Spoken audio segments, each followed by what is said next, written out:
마키텐 전시에서 후각팀 팀장 맡은 박재민입니다.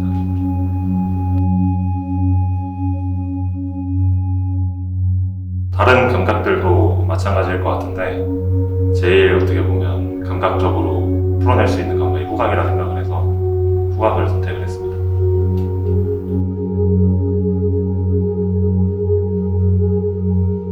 건축은 건축 그 자체로 서 있을 땐 아무런 의미가 없다고 평소에 생각을 했었는데 건축은 필연적으로 무언가를 담기 위해서 존재할 수밖에 없다고 생각을 하고 그런 의미에서 어떤 공간의 정체성이라는 게 그 공간이 생겨난 이유에 의해 형성된다고 생각을 했습니다. 그런 것들이 향으로 구체화되는 지점에 대해서 재밌을 것 같아서 그렇게 연결을 시켜봤습니다. 예전에 꿈마루에 마키텐 관련해서 답사를 간 적이 있었는데 그 건물 내부로 들어갔을 때 마치 누군가 세팅해놨던 것처럼 그 날씨와 어떤 공간에 들어갔을 때의 향이라든지 습도 같은 것들이 굉장히 복합적인 경험을 저한테 줬었고 그래서 이렇게 건축을 경험하는 데 있어서 시간만이 중요한 게 아니구나 다른 여러 요소들이 굉장히 중요하구나 그때 처음으로 느꼈던 것 같습니다.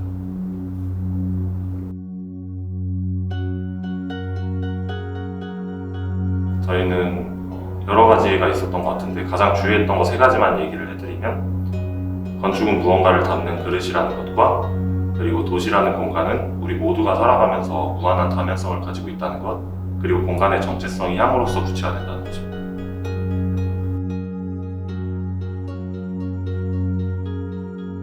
저희 팀은 후각에 대한 스터디도 많이 진행을 했고 또 건축에 대한 스터디도 많이 진행을 했는데 이 2개가 맞닿는 지점에 대해서 그래서 결과적으로 어떠한 작품으로 구체화될지에 대해서 초반에 많이 어려웠던 것 같습니다.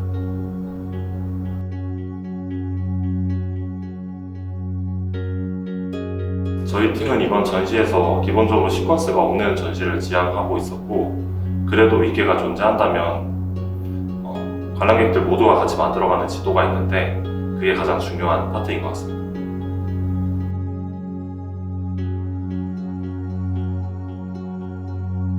저희 팀은 향에 집중하되 일반적인 건축재료에서 나는 목재향이나 석재향과 같은 향들이 아닌 매우 추상화된 방식으로 건축과 향을 다루고자 했는데 그 과정에서 어떤 향의 선택이라든지 그런 부분들에 있어서 개인의 주관이 필연적으로 개입이 되는데 그 부분에서 논리를 찾아서 풀어내는 과정이 조금 어려웠던 것 같습니다.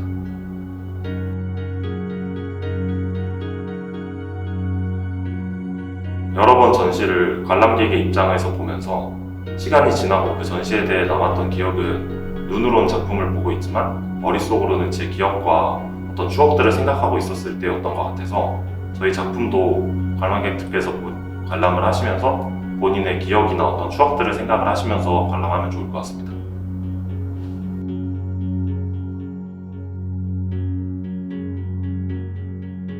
건축과 후각이라는 대주제에 대해서도 여러 번 고찰하게 되었지만 무엇보다도 여러 명이 한 팀이 되어서 같이 일을 하게 되었을 때 어떤 식으로 같이 협업을 할 수 있는지 그런 부분들에 대해서 가장 많이 배운 것 같습니다.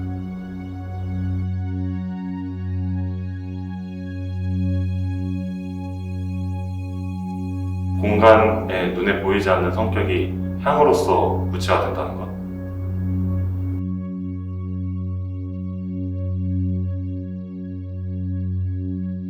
관람객들이 전시를 관람하고 나서 앞으로 어떤 공간에 들어갔을 때 시각에만 의존하는 것이 아니라 이 공간에서 어떤 향이 나고 있지와 같은 생각을 하시게 된다면 저희는 충분히 새로운 시각을 제시했다고 생각할 수 있을 것 같습니다.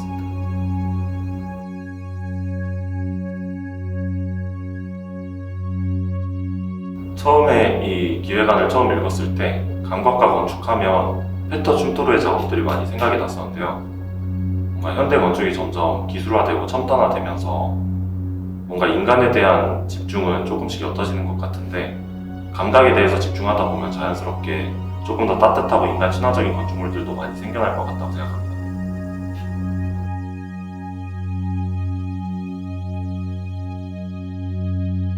기술이 발전할수록 인간에 대한 고찰은 적어진다고 생각을 하고 이러한 경향이 건축에서도 마찬가지로 드러나고 있다고 생각을 합니다.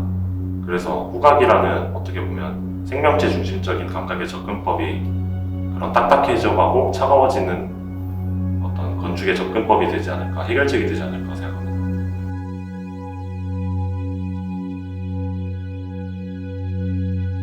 그 팀의 주제가 공간의 정체성을 향을 통한 감각적 구체화인데, 이것들이 더 나아가서 어떤 정보 전달 수단으로서의 후각을 활용해서 대안적인 배리어 프리에 대해서도 생각을 해보고 싶습니다.